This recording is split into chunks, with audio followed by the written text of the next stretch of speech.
Welcome to the Emerging Lawyer series at the Coffee Conversation Show, powered by the Emerging India Forum TIF and a tech partner, Prime Infotech Solution. Theme is the role of ESG and corporate governance in modern businesses. We have with us Amey Patwardhan, AVP Operation Marketing at IDBI Trusteeship Services Limited. Amey has built a reputation for his expertise in corporate sectoral functions like ESG, compliance management, and legal advisory. His career spans leadership roles where he has not only ensured regulatory adherence but also fostered sustainable business practices. Amey has 13 years of experience across industries like FMCG, automobile, BFSI. And his current role as AVP, he's exploring operations and marketing. So it's an interesting journey where he keeps on going to new industries and learning about our industries. So, welcome, Amey, to today's coffee conversation. Thank you so much, Amirji. Thank you so much for having me here. It's an honor. So let me explain you the flow and the format. There are 3 rounds: professional journey, personal journey, and a surprise rapid fire round for which you have to be witty, fun, and quick. And here's your surprise gift: Legal AI 101, authored by me and autographed. It will be autographed and sent to you. So, friends, I'm Lain Amir Virani, host at Coffee Conversation and Legal Tech Evangelist, and at Prime Infotech Solution, author of 15 books. We help law firms, corporate legal, startups, and SMEs with world-class technology, software licensing, and tech training solutions. So, my first question, Amey, how has the journey shaped up, and any key defining moments? Yeah. So first of all, let me just set the premise. Whatever views I would be expressing would strictly be mine and not of my organization or the organization I'm working with. And talking about my professional journey, Amirji, I belong to a place called Miraz in Sangli district, southern Maharashtra. And I completed my schooling, college, everything from there. I did my commerce graduation, I did my law graduation from there. And CS, as you know, is a distant learning program. So I completed it, staying there. Once done, I guess I completed my CS and LLB simultaneously in the year 2010 and shifted to Mumbai. I came here as an intern to complete my CS internship with a listed entity. And city like me, I like city.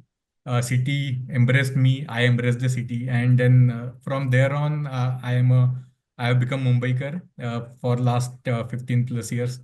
So post my 4.5 years, 5 years stint with that listed entity in a core secretarial function, I moved into a more wider gamut, I would say, more wider area, which is compliance. I work with a compliance management company where my role and responsibility was basically to ensure that whichever client I am serving, I would understand their business operations, their structure, understand the compliances which would be applicable to them, right from as simple as a shop and establishment act or as simple as a factory license to the more complex ones, the regulatory ones. And through that software, through that tool that the organization had, I had to implement that tool and ensure that the compliances, the required applicable compliances are mapped to that industry.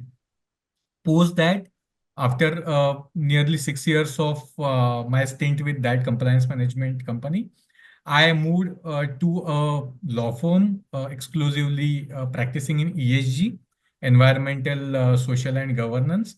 And there, I try to help companies and my clients navigating this new animal in jungle, ESG, through maybe BRSRs or ESG advisory, or maybe through advising on best practices in industry, certifications, and other things alike to ESG. And now, in this, suppose this around 3 years of my ESG stint, I am now moved to I would say a different jungle, different area of compliance, different area of business, financial markets.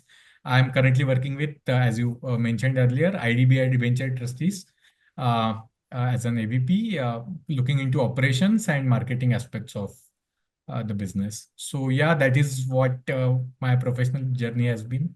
So it's been a enriching journey, I should say, and lucky to be on both sides of the table, in-house as well as service. That's interesting. Okay, let's go dive deep into conversation. You have worked across various industries like FMCG, automobile, BFSI.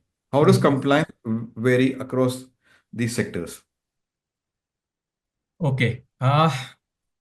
See, Amarjit, to be very honest, compliances, the soul of any compliance is the same. The basic nature of every compliance or every industry uh, is the same.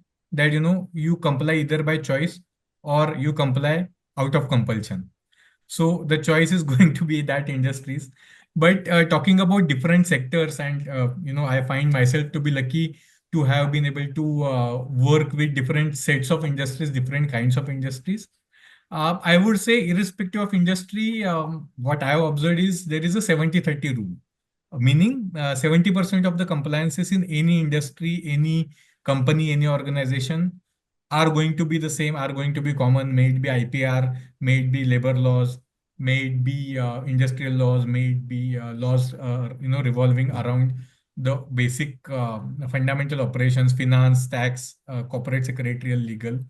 30% is what makes all the difference. 30% compliances or 30% applicable laws specific to that industry or specific to that organization is what makes the area or field of that specific industry different.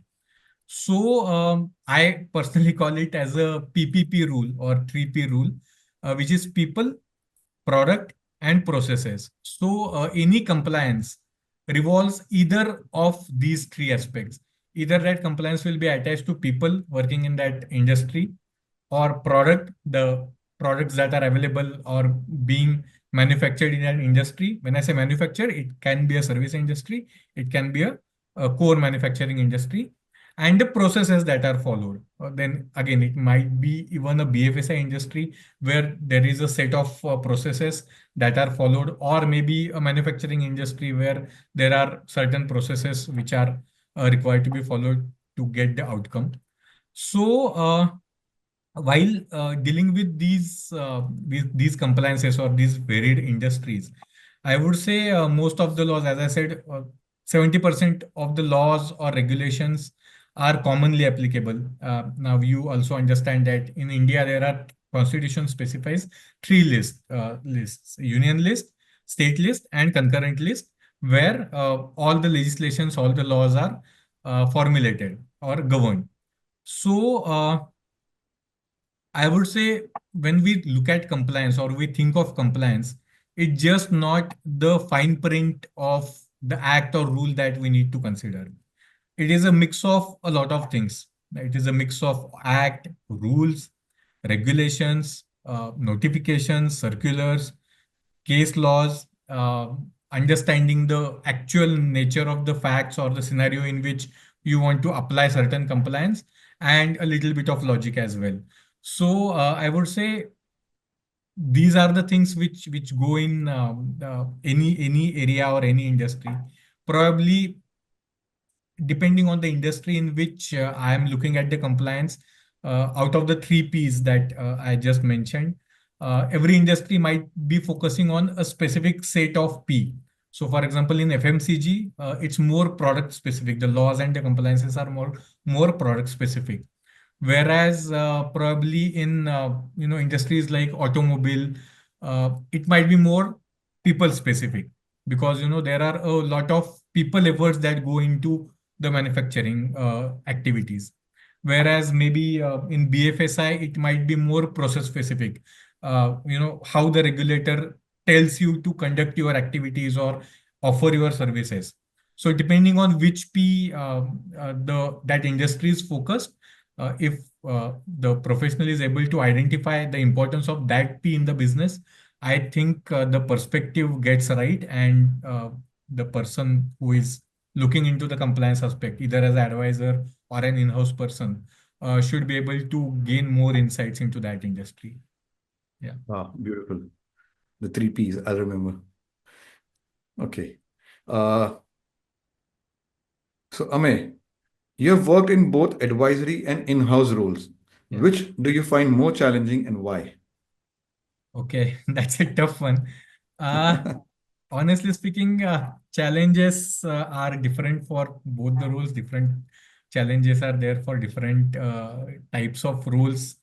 Uh, I would say in advisory, it's more of, the role of in-house person starts where the role of advisory ends. So from an advisory perspective, you have many masters. You have to cater to the respective and specific needs of your clients. Okay, so for example, someone comes me and says, okay, I want to get this product, ISO certified. Tell me if you have any heads up, any lead with respect to that. So my role from an advisory perspective is to research, get the connections, get the procedures in place, and hand over the baby to that person, my client. But if I'm from the other side, on the other side of the table, my role actually starts from there, to get that baggage, explore further, uh, try to fit it to the scenario which is most suitable to my organization or my kind of scenario, and then actually work on those nitty-gritties, those operational aspects. So this is probably one of the challenge, or one of the I would say differentiator in advisory and in-house. Advisory, I would say, might not understand the nitty-gritties of the operations, or might not understand the actual difficulties that are being faced by an in-house person. And vice versa is the case, that an in-house person might be looking at only uh, the factual scenario. He might not be aware of about what some Madras bench has said about certain law, or what some other XYZ judgment is speaking about the scenario in hand. So that is where I guess this is a partnership. It is just like a sport. It is a partnership between the advisor and an in-house person or in-house counsel, which, if played well, can win you matches. If not played well, can result in losing. So Wow. that is what it is. Every role has different challenge. Both the roles have different set of skill sets required. Uh, but to be very honest, I would not say some is more challenging than the other. Both have their uniqueness in them. So, Amey, how do you balance legal risk mitigation with business growth objectives? Okay, so that is a eternal battle, I would say. The operations and finance guys and the compliance guys, whoever is listening to this, I'm sure they would relate to this, that uh, compliance versus business, or profit versus compliance. This battle is an never-ending battle, I would say. Uh, but I would say one has to take call depending on the situation, depending on whose interest matters the most. Of course, I'm not saying compliance should be set aside, or compliance should be given less weightage. But at times, what happens is, situation is such that you have to take business calls, you have to take commercial decisions, considering the interest of time, or considering the interest of opportunity. That if you uh, try to give more time analyzing it, evaluating it, you might get, that opportunity might slip out of your hand. So it's always a tricky situation. But as a compliance professional, I would say repercussions of non-compliance always have to be kept in mind, always have to be bear in mind, and a prudent call needs to be taken.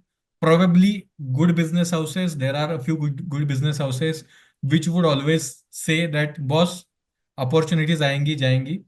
Compliance is my rule of law, rule of land. I must comply with that first. But again, on the other hand, unfortunately, there are some corporates which would say compliance बाद में देखेंगे, business matters में the most. So for me, I would say being, as you rightly said, being both sides of the table, it has to be a prudent call to be taken considering both the things into perspective. So, Amey, ESG has become a crucial factor in corporate decision making. How do you help companies integrate ESG strategies into their business models? Absolutely. I mean, ESG is a buzzword now in the industry, and you know, people are still trying to figure out what this animal is and how do we navigate through it. Uh, from my whatever experience I have had in ESG, I would say each organization is different. Each organization setup is different. Their maturity level is different. Their understanding of the things is different, and there is no straitjacket formula that you can just stitch something and try to put the jacket on that entity.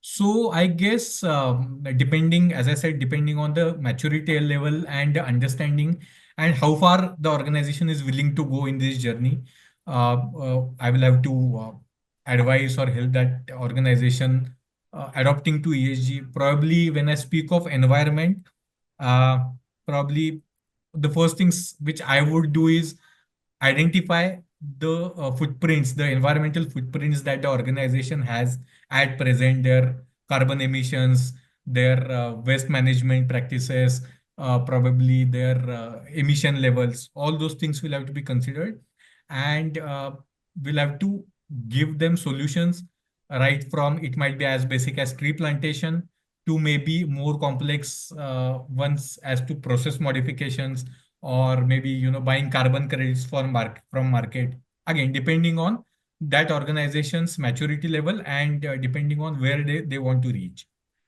Talking of social, I guess uh, there are measures which might cover obtainment of certain certifications, global certifications like SA 8000, or maybe certifications like best place to work. That would always help boost morale of the organization's workforce and the stakeholders, and also would boost the confidence in that company of their shareholders as well.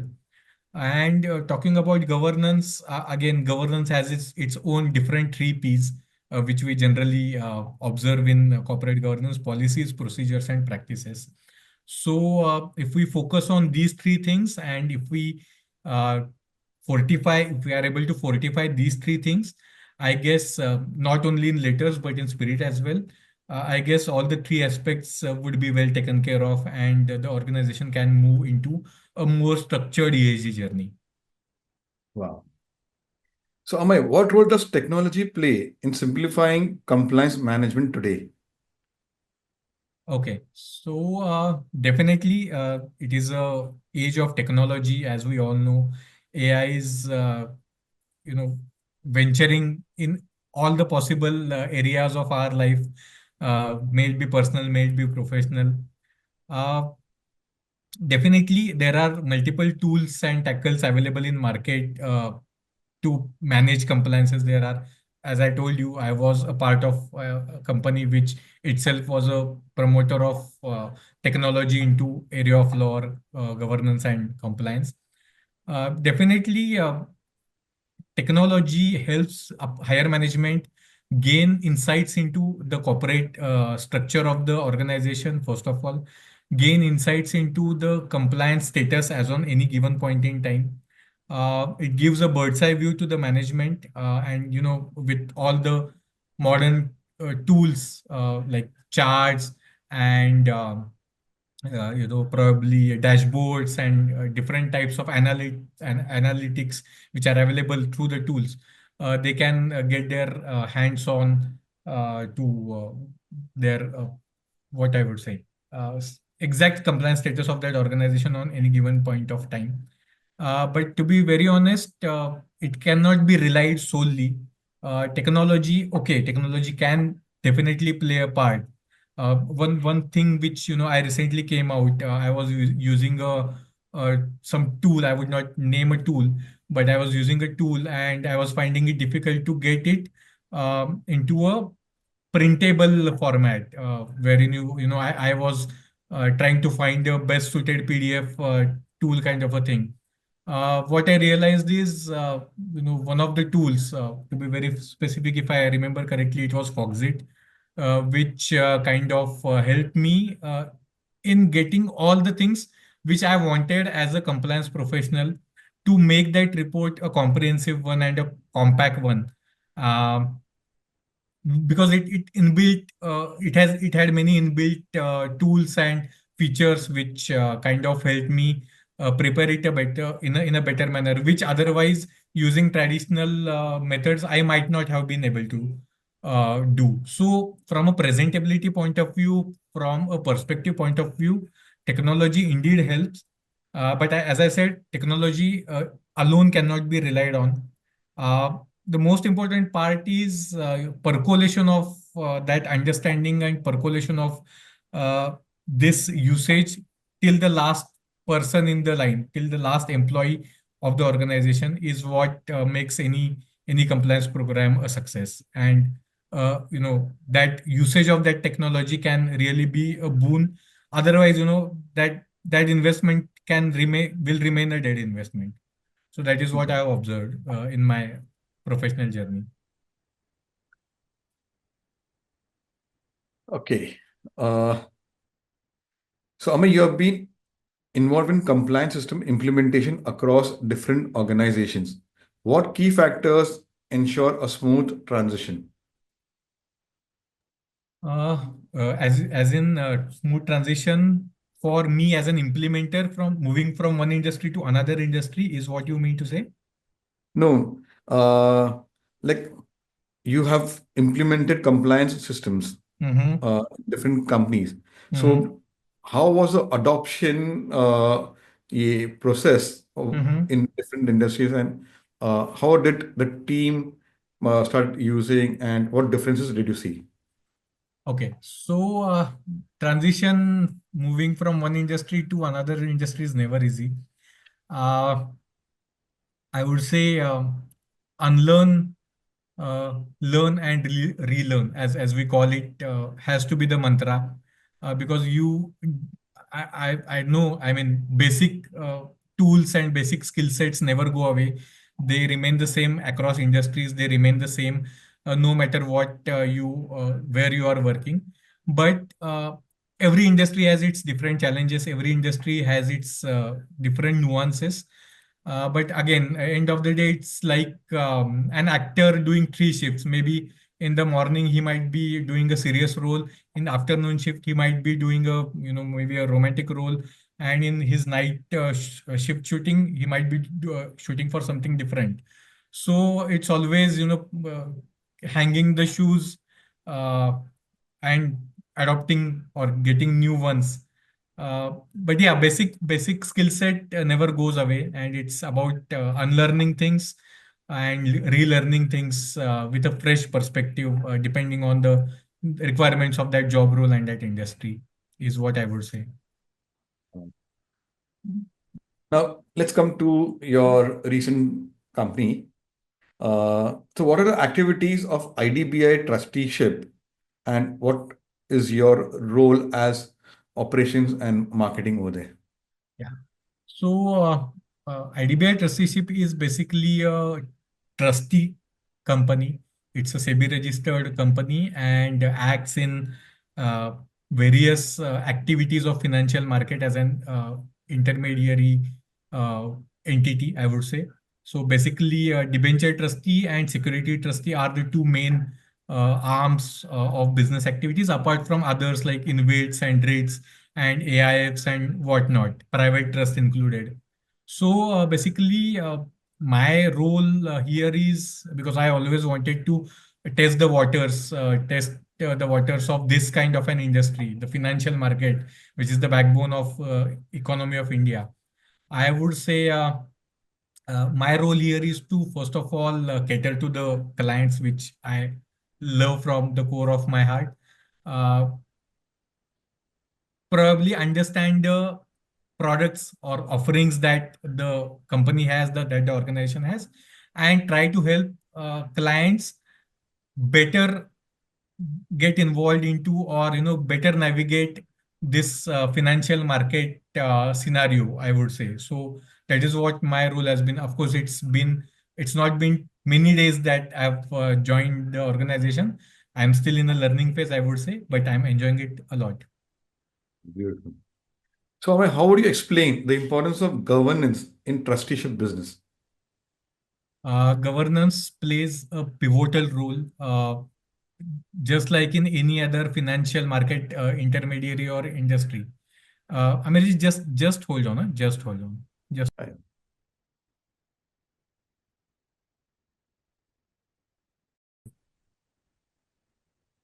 Yeah.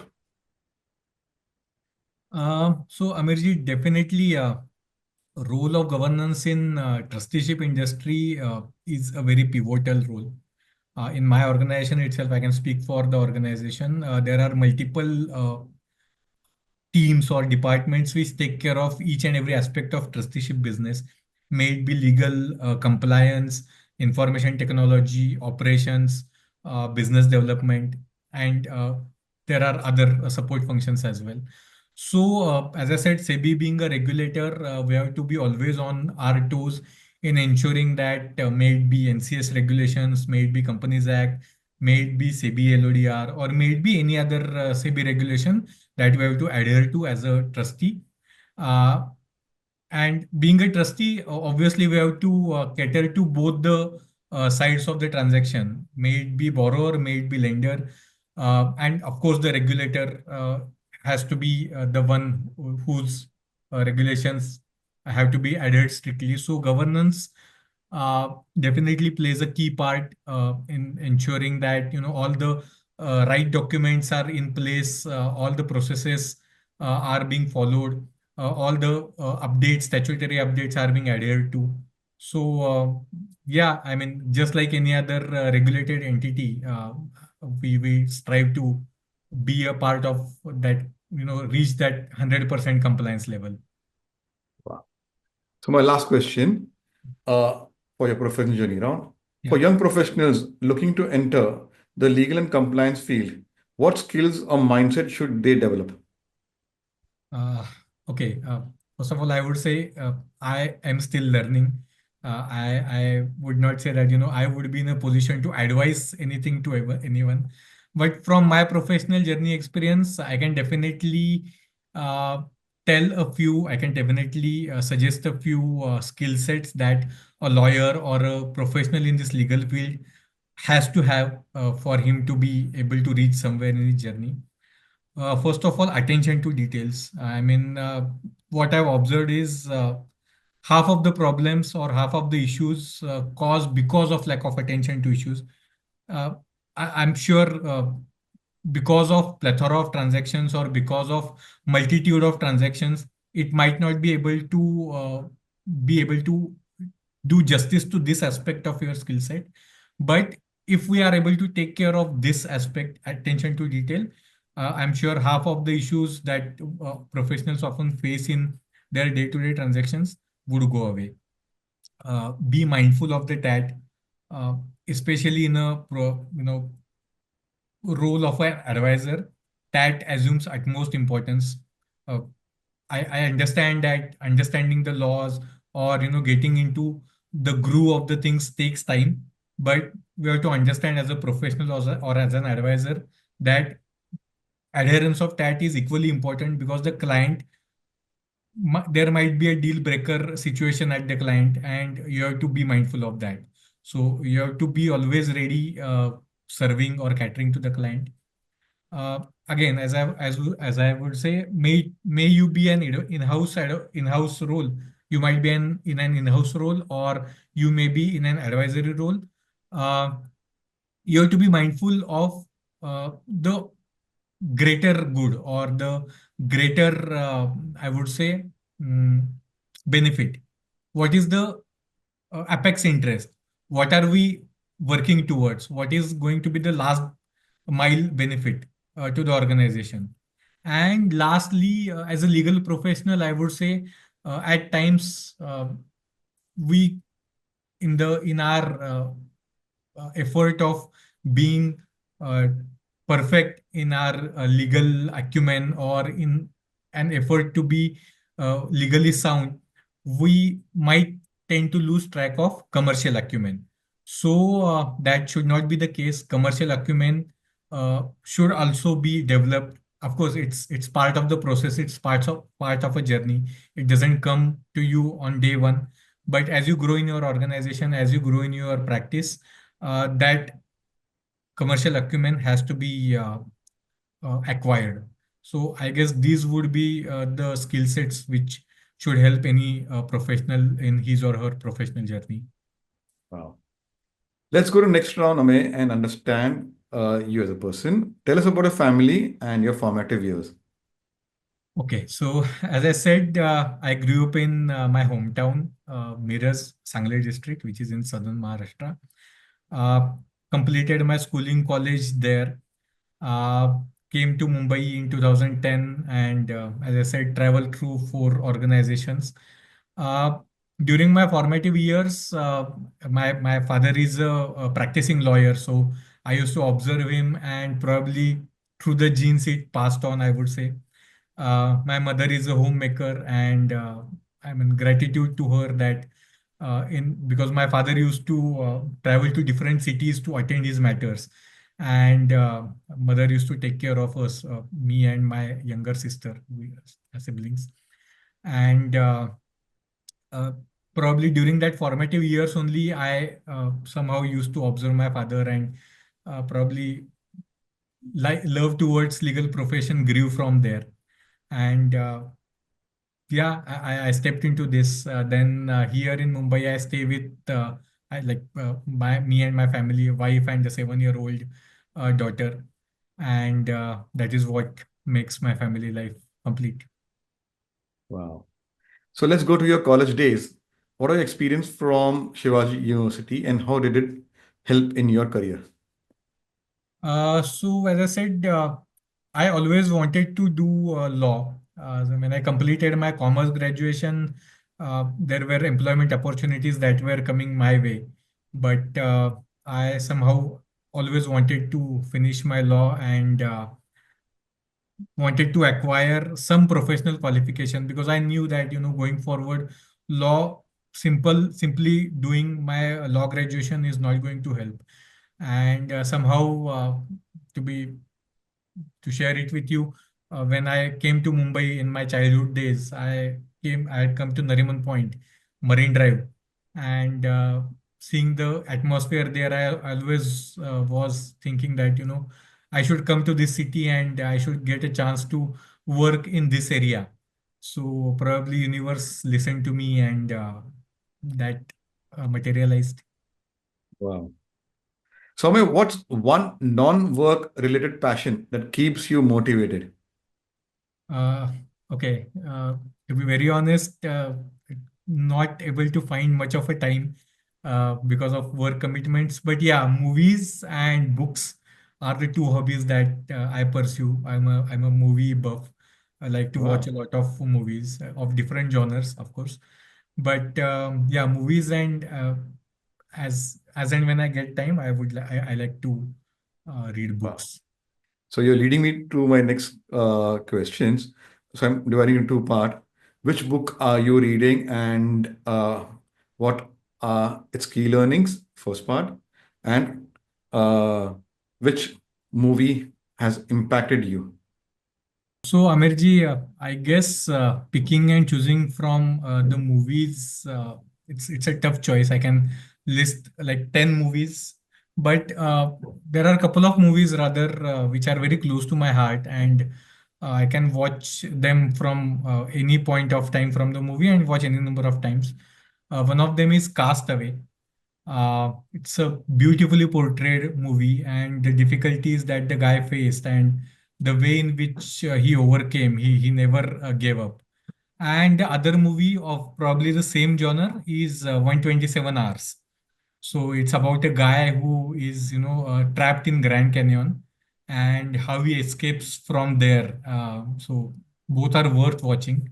and a lot of life lessons, I would say, I got from them. Wow. Beautiful. So, Ame, suppose you had 1 week away from work, away from gadgets. How would you like to spend? Oh, I wish 1 week away from work is a dream come true.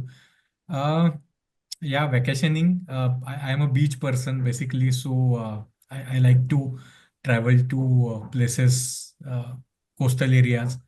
Probably I would travel around the world. So that is what, of course, with the movie collection and the book collection with me. Okay. Yeah. Okay. So, what are your goals for 2025, professionally, personally, Ame? Personally, probably, concentrate more on my health, probably uh, start working out in a better manner. Professionally, yes, as I told you, since I've recently ventured into a new kind of an industry, effort will be there to uh, understand the nitty-gritties, grow in that kind of this industry, which is comparatively newer to me, and try to be a master at the job. So, yeah. So, Ame, who has influenced you from the corporate legal world? Corporate legal world, there are many personalities, there are many philanthropists, but I guess Sir Ratan Tata is one entity, institution, I would say. There are multiple aspects about his life which uh, I can study and learn from him. In fact, one of the books which is in my bucket list pending to be read is a book called Tatayan. So it gives out the history of the entire Tata Group, and that is there in my bucket list. Wow. So, my last one is a googly one. Describe Ame in one line. Okay, I guess this is something which you should be asking to people around me.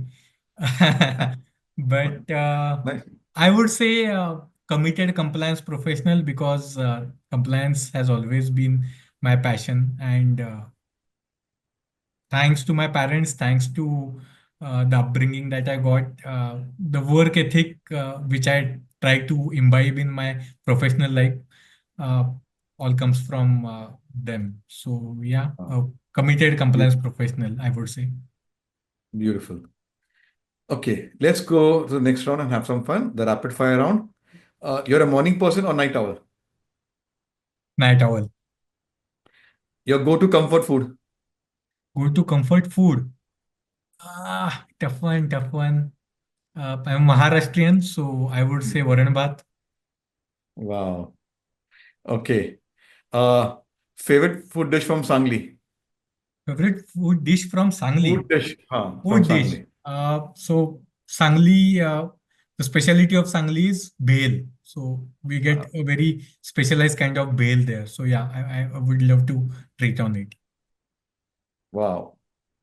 So I'm a fan of Maharashtrian food, especially the pitle bhakri and Kothmir. Pitle bhakri. Yes, yes. Whenever I'm near Mahim, this Sena Bhavan, Hmm. Aswad is, Aswad. I uh, go there at times. Yes. yeah, the pitle bhakri, Kothmir vadi, wow, Absolutely. yummy, Absolutely. Absolutely. yummy. And I'm a sweet Okay, tooth, so probably I would name modak as one of the delicacies. okay. Your Right. favorite color? Red. Dream travel place? Many of them, but Bali, I would say. Wow. One word that describes, sorry, no, no, I'll change it. Your favorite beach? So there is a place called Arevare Beach near Ratnagiri in Konkan. I just love the place. It's serene, it's pristine, no crowd, nothing. It's beautiful. Wow. Best piece of advice received? Best piece of advice received. Yeah. Ah, be committed to what you do, 100%. Wow. Tea or coffee to recharge? Pardon? Tea or coffee to recharge? Coffee, anytime. You know the coffee. So you did well, Amey, and here's your gift, which will autograph You. and send to you. So, friends, having a good conversation on a Saturday with Amey, it was very interesting, and the two movies I really look forward, and I'll watch again these movies. So, all those young legal professionals out there who want to enter into corporate legal world of compliance, uh, or being an in-house or an advisory, this is the episode. And you should also look out if life gives you different opportunities. Like Amey has now gone into operations and marketing, being from coming from compliance. Now he's looking forward to building his career in operations marketing. This is what our coffee speakers bring to the table. Okay, if some opportunity comes up, take it, and it is all building around and exploring new work areas, uh, and keeping what do you say? All these coffee speakers inspires. So we have got 400 plus coffee speakers episodes at the Coffee Corner Show. Subscribe to the channel. You get a lot of inspiring insights. And if you want to be featured like Amey, visit our LinkedIn page, the Emerging Forum, our website, and you would be invited to have a coffee conversation. Thank you. Thank you, Amarji. Thanks a lot. It's a pleasure to be here, and all the best to Coffee Conversations. I mean, doing 400 episodes is not a joke at all. I can understand what efforts would have gone behind this, and I wish Coffee Conversations all the success. Thank you so much. Yeah. So, wait. Uh, this episode also special in two ways. I'd like to wish all our viewers out there happy Ram Navami. It is tomorrow. And this is a fifth year anniversary. April is our fifth year anniversary. So we are just yesterday we did panel discussion on corporate governance. So this April will be special month for at the Coffee Conversation a team with the speakers and the Coffee Tribe community. So this is what I had to say in a start, but I am just ending it.